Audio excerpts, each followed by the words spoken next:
वो कंप्यूटर के बारे में जानना कुछ जरूरी है। तो मैं जानना चाहूँगा आप में से कौन कंप्यूटर के बारे में सुना है? कंप्यूटर क्या है? इतना ही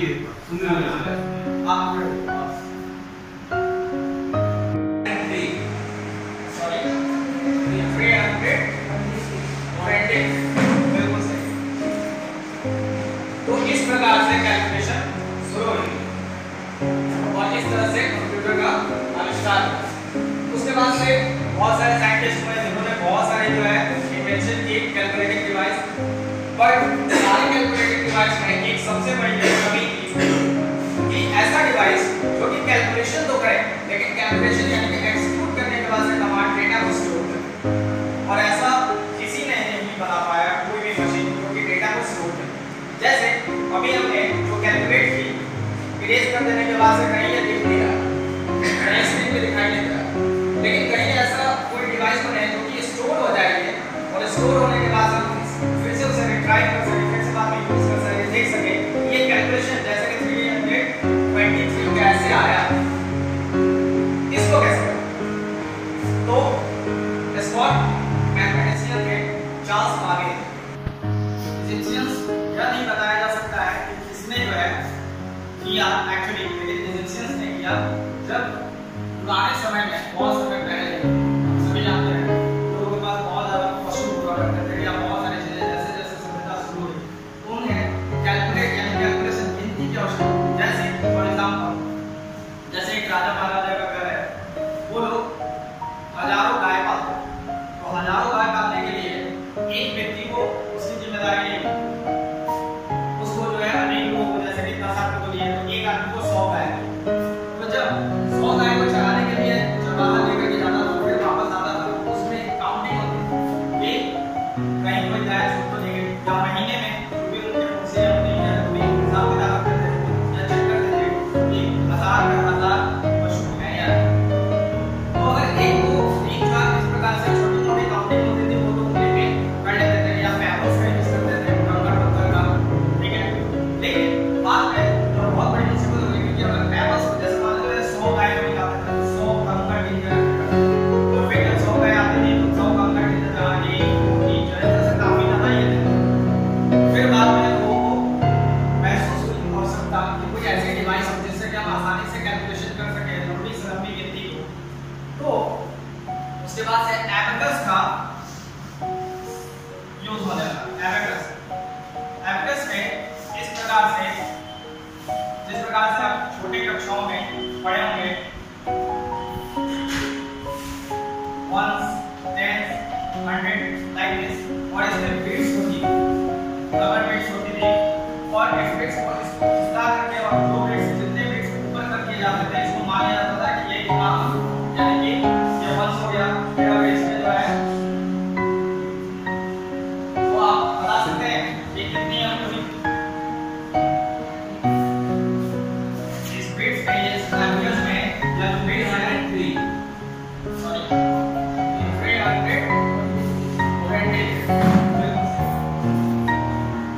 तो इस प्रकार से कैलकुलेशन शुरू हुई और इस तरह से कंप्यूटर का आविष्कार हुआ। उसके बाद से बहुत सारे साइंटिस्ट हुए जिन्होंने बहुत सारी जो है इन्वेंशन की कैलकुलेटिंग डिवाइस, बट सारे कैलकुलेटिंग डिवाइस में एक सबसे बड़ी कमी थी कि ऐसा डिवाइस जो कि कैलकुलेशन तो करे लेकिन कैलकुलेशन यानी कि एग्जीक्यूट करने के बाद से कमांड डेटा को स्टोर करे, और ऐसा किसी ने नहीं बना पाया कोई भी मशीन जो कि डेटा को स्टोर करे।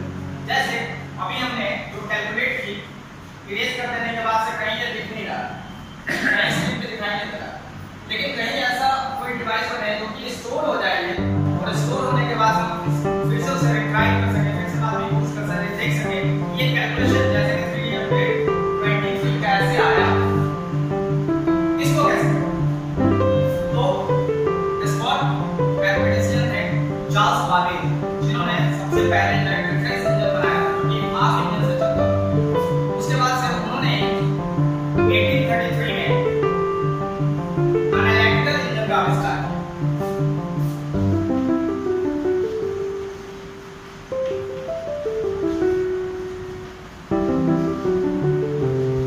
एनालिटिकल इंजन एक कैलकुलेटिंग डिवाइस थी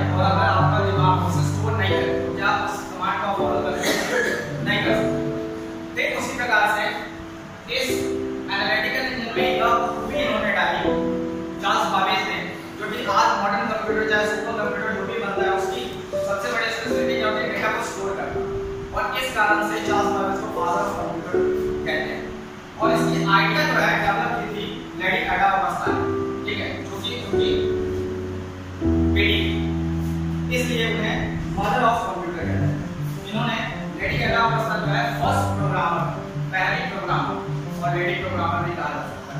तो इस प्रकार से धीरे धीरे डेवलप होते होते कंप्यूटर का आविष्कार हुआ, फिर जनरेशंस बदलते चले गए, इसमें अलग अलग डिवाइसेस यूज होने लगे जो कि डेटा की कैपेसिटी जो है बढ़ाने लगे, स्टोर करने की data capacity.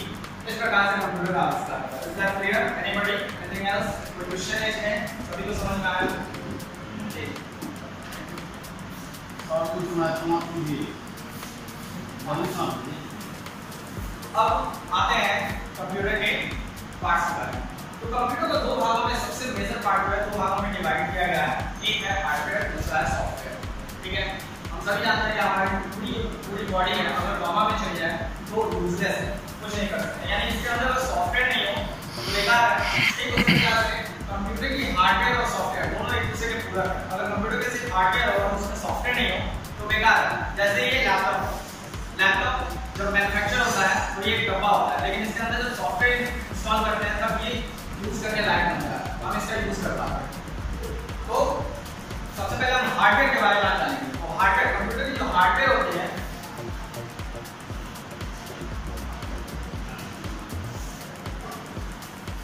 all the physical components of the computer whether internal or external that is known as the hardware।